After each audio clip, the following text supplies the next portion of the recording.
Assalamualaikum warahmatullahi wabarakatuh. Perkenalkan, saya Jauza Disa Fitri dengan NIM 21051214071 dari Prodi Sistem Informasi kelas 2021A. Pada kesempatan kali ini, saya akan menjelaskan materi tentang model infrastruktur jaringan. Pengertian dari infrastruktur jaringan sendiri ialah merupakan sebuah kumpulan sistem komputer yang saling berhubungan dan dihubungkan oleh berbagai macam bagian dari sebuah arsitektur telekomunikasi. Secara khusus, infrastruktur ini mengacu pada organisasi dan berbagai bagian konfigurasi dari jaringan komputer individu sampai pada router, kabel, wireless access point, switch, backbone, network protocol, dan network access methodologies.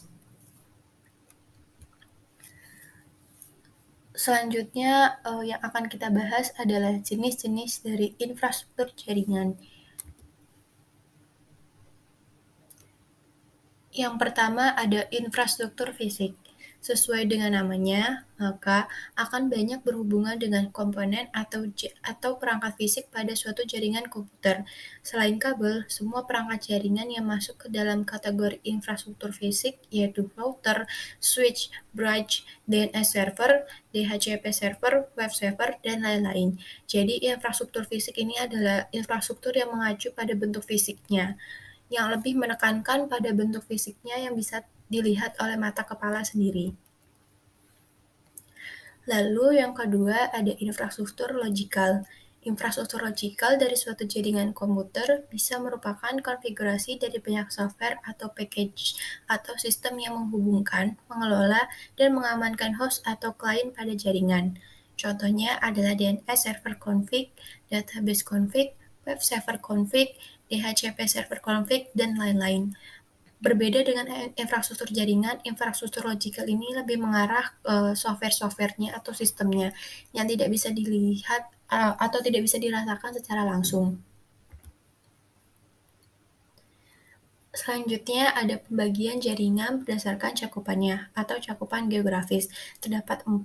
Yang pertama adalah PAN, Personal Area Network. Yang kedua ada LAN, Local Area Network. Yang ketiga ada MAN, Metropolitan Area Network. Dan yang keempat ada WAN, Wide Area Network. Masuk yang pertama yaitu PAN, Personal Area Network. PAN merupakan sebuah jaringan yang dipakai untuk berkomunikasi jarak dekat antar perangkat pribadi. PAN dapat berupa jaringan nirkabel maupun kabel. Untuk jaringan nirkabel menggunakan metode seperti Bluetooth, Wi-Fi, IRDA, sedangkan untuk jaringan kabel dapat menggunakan USB. Jadi PAN ini lebih ke antar personal, antar komputer dengan perangkat pribadinya, seperti itu. Lalu selanjutnya ada LAN, Local Area Network. LAN atau Local Area Network adalah sebuah jaringan komputer yang memiliki jangkauan yang kecil. Misalnya digunakan dalam sebuah gedung, kantor, sekolah, atau sebuah ruangan yang terdapat banyak komputer. Syarat sebuah jaringan masih disebut LAN adalah jika jaringan tersebut masih dalam area yang sama dan dalam satu organisasi yang sama, dan server jaringan yang sama, meskipun letaknya berbeda ruangan atau gedung. Jadi contoh LAN misalkan dalam sebuah gedung, dalam sebuah ruangan TU itu menggunakan jaringan yang sama, itu bisa disebut LAN. Selanjutnya di atasnya LAN ada MAN, Metropolitan Area Network. Metropolitan Area Network adalah jaringan yang menghubungkan kantor-kantor, gedung pemerintahan, gedung kampus, atau menghubungkan beberapa jaringan LAN dalam satu kota. MAN bisa juga hanya dimiliki oleh satu organisasi, namun memiliki jarak yang berjauhan dan berbeda LAN. Contohnya jaringan bank, antar gedung kampus, dan perkantoran. Seperti di UNESA sendiri, terdapat MAN, yaitu antar gedung dari fakultas satu dengan fakultas yang lainnya. Selanjutnya ada WAN, Wide Area Network. WAN adalah sebuah jaringan komputer yang mencakup area yang luas, seperti antar kota, antar provinsi, antar pulau, antar negara, atau bahkan sampai antar benua. Untuk menghubungkan ke berbagai negara, diperlukan media penghantar berupa kabel serat optik atau fiber optik yang ditanam di dalam tanah atau melalui dasar laut. Tentunya biayanya tidaklah sedikit, karena mengingat jarak yang jauh dari antar negara atau bahkan sampai antar benua, dan pastinya membutuhkan kabel yang begitu banyak. Jadi harga uang sendiri itu tidak murah dan implementasinya sangat sulit.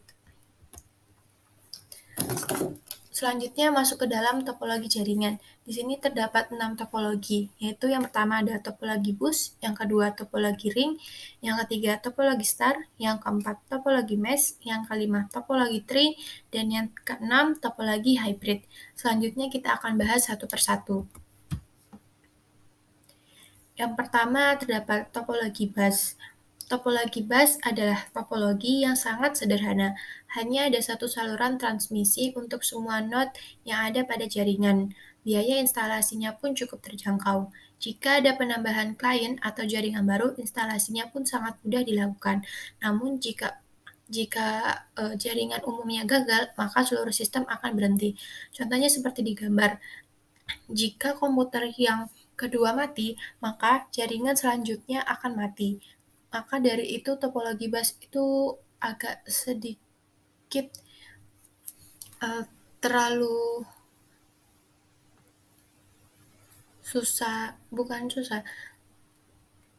Topologi bus ini sangat riskan satu sama lain antar jaringannya. Selanjutnya ada topologi ring. Topologi ring berbentuk seperti cincin dan biasa digunakan untuk membuat sebuah jaringan komputer dalam rangkaian yang berbentuk melingkar. Proses instalasi dan konfigurasinya cukup mudah, sehingga lebih mudah untuk diimplementasikan. Namun, troubleshooting pada jaringan ini cukup rumit dan rentan sekali terjadi tabrakan arus data. Contohnya ada seperti di gambar. Dan jika salah satu koneksinya terputus atau bermasalah, maka jaringannya lain juga akan terputus pula. Selanjutnya ada topologi star.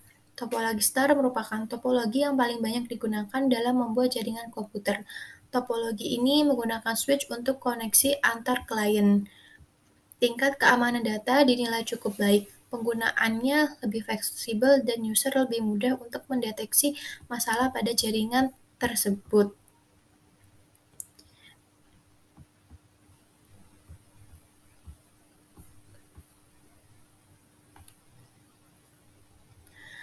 Namun, sebaliknya, jika switch yang mengalami masalah, maka seluruh komputer di dalam jaringan tersebut pun akan ikut bermasalah karena seluruh komputer klien sangat bergantung pada host. Biaya instalasinya juga sangat mahal karena menggunakan banyak kabel. Selanjutnya yaitu topologi mesh. Topologi mesh membuat komunikasi antar jaringan komputer bisa terjadi secara langsung melalui node-node yang saling terhubung satu sama lain. Topologi ini bisa digunakan untuk jaringan komputer dengan rute yang banyak. Penggunaan kabel tunggal membuat proses pengiriman data menjadi lebih cepat dan efisien. Bandwidth limitnya juga cukup besar. Tentunya jarang sekali terjadi tabrakan arus data karena jalur pengirimannya sangat banyak. Security data pada jaringan ini juga dinilai sangat baik. Namun karena setiap komputer terhubung satu sama lain, tentunya dibutuhkan jumlah kabel dan jumlah yang cukup banyak sehingga biaya instalasi cenderung lebih mahal.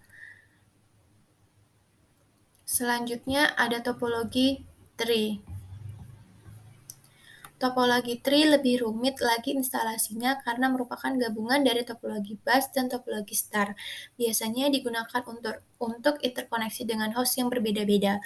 Penggunaan topologi tree ini lebih mudah pengembangannya jika ingin membuat topologi jaringan yang lebih luas lagi. Susunan topologi yang terpusat secara hierarki membuat pengaturan data menjadi lebih mudah.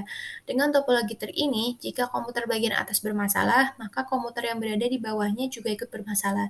Topologi ini juga memiliki kinerja jaringan yang lambat dan harga instalasi yang mahal karena membutuhkan banyak kabel. Selanjutnya, atau yang terakhir adalah topologi hybrid.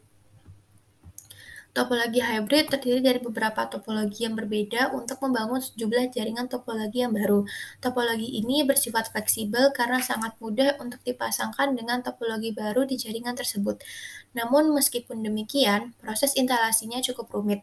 Manajemen topologi hybrid juga sangat sulit untuk dilakukan, sehingga membuat biaya instalasinya menjadi lebih mahal. Sekian yang dapat saya sampaikan. Semoga bermanfaat. Mohon maaf apabila ada salah kata. Terima kasih. Wassalamualaikum warahmatullahi wabarakatuh.